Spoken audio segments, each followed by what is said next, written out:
आहा हा हा, श्री रघुपति कीन्ही बहुत। ये बहुत बड़ाई कौन कौन सी की है, इस पर चर्चा सुनिएगा। आहा हा, हनुमान जी से श्री राम जी ने कहा आपने बहुत बड़े बड़े काम किए। कौन कौन से? काज किए बड़े देवन के तुम। आपने बड़े बड़े काम किए, आपके पास हर समस्या का समाधान है। हनुमान जी जब बाल्यकाल में सूर्य भगवान को गुरु बनाने के लिए गए तो कहा हे सूर्य भगवान हमें अपना चेला बना लो। सूर्य भगवान ने गौर से देखा, बोले हमने पहले कभी तुम्हें देखा है? हनुमान जी बोले नहीं नहीं आप ठीक से पहचानो। सूर्य भगवान बोले नहीं नहीं हमें याद आ रहा तुम्हें पहले कभी देखा है। हनुमान जी बोले हम तो चलते फिरते हैं, देख लिया होगा। तो चलने में क्या है, हम तो चलते फिरते आदमी हैं। सूर्य भगवान बोले नहीं नहीं याद आ गया। हनुमान जी बोले क्या? सूर्य भगवान बोले हमें याद आया, तुम वही हो जो बचपन में हमें ब्रेकफास्ट में खा गए थे, हैं? जो बचपन काल में हमको खा गए थे। हनुमान जी बोले ठीक पहचाना, हम वे ही हैं। सूर्य भगवान बोले किस लिए आए हो? हनुमान जी बोले चेला बनना है। सूर्य भगवान बोले तुम्हें हो चेला? कहीं तुमको विद्यार्थी बनाए, तुम्हें बीच में ही भूख लगे यार डिनर और कर जाओ हमारा, है? बाल समय रवि भक्ष लियो तब तीनों लोग भयो अंधियारो। बड़ी मुश्किल से तो पहली बार में छोड़ा था, दूसरी बार मरना थोड़ी है। पर देखो हनुमान जी के पास कितने समाधान है। हनुमान जी बोले नहीं नहीं वो तो बचपन की बात है, अब हम बड़े हो गए बड़े, अब बड़े हो गए बड़े। सूर्य भगवान मनी मन बोले ऐसा खतरनाक चेला पालना नहीं चाहिए नजदीक। जब छोटे में छलांग लगा के खा सकते हैं तो नजदीक में तो उन्हें सीधा लेके जय सिया राम। सूर्य भगवान बोले हम तुम्हें चेला नहीं बना सकते। हनुमान जी बोले क्यों? सूर्य भगवान बोले सुनो हम तुम्हें पढ़ाएंगे तो पढ़ने के लिए स्थायी बैठना होता है। विद्यार्थी सामने बैठा, गुरु ऊपर बैठे। हमारी गति है चलते रहना, हम 24 घंटे चलते रहते हैं और अगर हम चलते रहेंगे तो तुम्हारी पढ़ाई क्या होगी? बैठना जरूरी है। हनुमान जी बोले आप चिंता मत करो, तुम चलते रहोगे सो हम चलते रहेंगे। हम चेला भी तो चलते फिरते ही बनेंगे ना, आप क्यों चिंता करते हो? चलते फिरते गुरु मिलेंगे तो चलता फिरता चेला भी तो हो जाएगा। सूर्य भगवान बोले बड़ी समाधान है तुम्हारे पास। बोले एक और समस्या है। हनुमान जी बोले क्या? बोले देखो भाई जिसे पढ़ाई करनी हो तो विद्यार्थी को गुरु के सामने होना चाहिए, गुरुमुखी। अब चलेंगे तो या तो तुम बगल में रहोगे या पीछे या आगे। हनुमान जी बोले उसकी भी चिंता ना करो, समाधान है। सूर्य भगवान बोले क्या? हनुमान जी बोले आप सीधे चलना, हम उल्टे चलेंगे पीछे की तरफ। काहे चिंता करते? हनुमान जी बोले फिर तो हद ही हो गई। हनुमान जी बोले, सूर्य भगवान बोले हद हो गई। हनुमान जी बोले क्यों? बोले जब गुरु के सामने ही उल्टे चलोगे तो सुधरोगे क्या? तो हनुमान जी भी क्या ज्ञानी है, धन्य है जय हनुमान ज्ञान गुण सागर ज्ञानी नामा कृगण्यम अनंत बलवंत वीर हनुमंत लाल। हाथ जोड़कर बोले गुरुदेव उल्टे चलना ही उचित है। बोले क्यों? बोले जैसे चल रहे और गुरु के मिलने के बाद भी अगर वैसे ही चलते रहेंगे तो क्या खाक बदले? गुरु के मिलने के बाद अगर जिंदगी में चाल ढाल दोनों ना बदले तो फिर गुरु के मिलने का मतलब क्या है? आहा हा। सूर्य भगवान बोले भाई बहुत समाधान है। हनुमान जी बोले खूब पिटारा भरा पड़ा है। सूर्य भगवान बोले एक और दिक्कत। बोले क्या? बोले तुम्हें भूख लगी फिर, और तुम्हें भूख सबको लगती है भूख, आपको तो लगती है भूखा है? सबको तो भूख लगी, आपको भूखा लगता है। और कहीं अगर भूखा लग गया तो हमारी तो हलियत खराब हो जाएगी। धन्य है वीर बजरंग बली, क्या ज्ञान दिया है। हनुमान जी हाथ जोड़कर बोले गुरुदेव भूख लगेगी तो पहले फल समझकर खाया था, अब खाएंगे नहीं। आपके गुरु ज्ञान को ही आहार बनाकर अपनी क्षुधा को तृप्त कर लिया जाएगा। अब सूर्य भगवान ने अंततोगत्वा विचार किया कि ऐसे चेला से तो बचना भी मुश्किल है, नहीं रखेंगे तो आफत है। देखो हनुमान जी महाराज इतने समाधान लेकर के रखे, हर समस्या का समाधान हनुमान जी के पास है।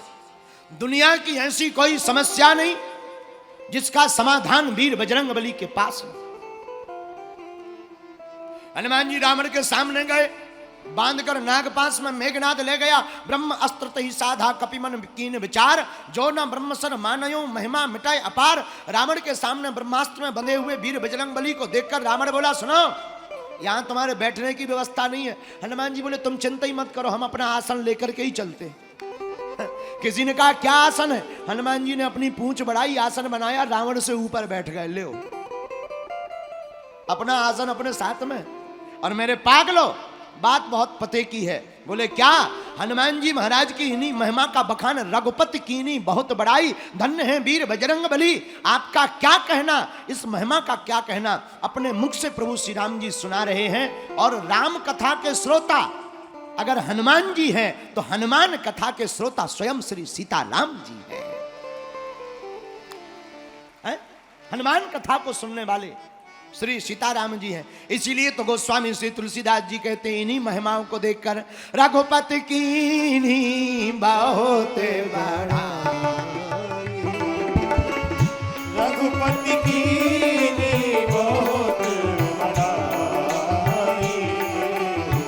तुम मम प्रिय भरत ही सम भाई, तुम मम प्रिय भरत ही सम भाई।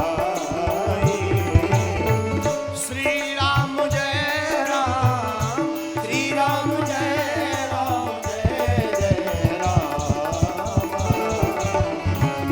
राम जय राम, जय जय राम, श्री राम जय राम, जय जय राम। किसी ने हनुमान जी से पूछा, आपकी इतनी महिमा का बखान श्री राम जी कर रहे हैं, आपको कैसा लग रहा है? आहा, देखो हनुमान जी के पास जुगति है। क्या है? बोलो बोलो क्या है? जुगति। और इसका वर्णन भी सुंदरकांड में आया, जुगत विभीषण सकल सुनाई। हनुमान जी के पास है जुगत। जुगत माने क्या होता है? बोलो। हम लोग गांव में कहते हैं ना, इनके पास जुगत बहुत, उपाय, तरह तरह के उपाय।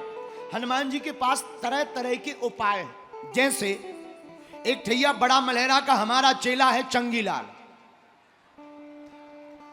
चंगीलाल का शरीर एकदम कमजोर, 1.5 हड्डी का चंगीलाल, सूखा बांस की तरह। इतना कमजोर था चंगीलाल के उसे एक्सरा की जरूरत ही नहीं, डॉक्टर कपड़ा उतार कर ऊपर से ही नसें देख लेते थे कि कहां पे दिक्कत।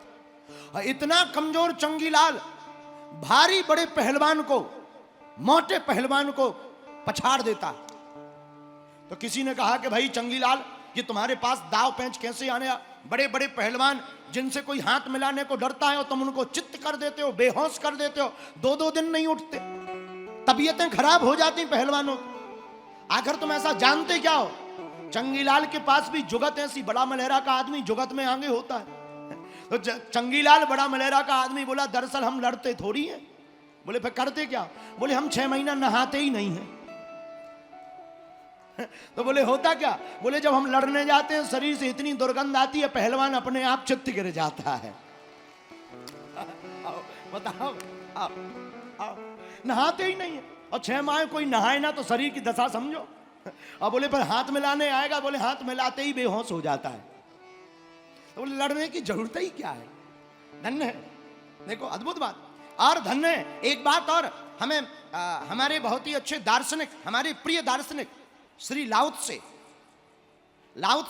चीन के दार्शनिक हुए। उन्होंने भी बहुत बड़ी बात बोली। उन्होंने अपने शिष्यों से कहा कि सुनो, हमें दुनिया की कोई ताकत हरा नहीं सकती।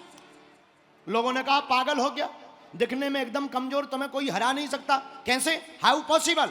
लाओत्से कहता है हमें इसलिए नहीं कोई हरा सकता क्योंकि कोई भी सामने आएगा, हम पहले ही हाथ जोड़ के कहेंगे हम भैया हारे हैं। और ज्यादा कहेगा तो लोग गिर जाएंगे, लो भैया हम चित्त डले, तुम जीते।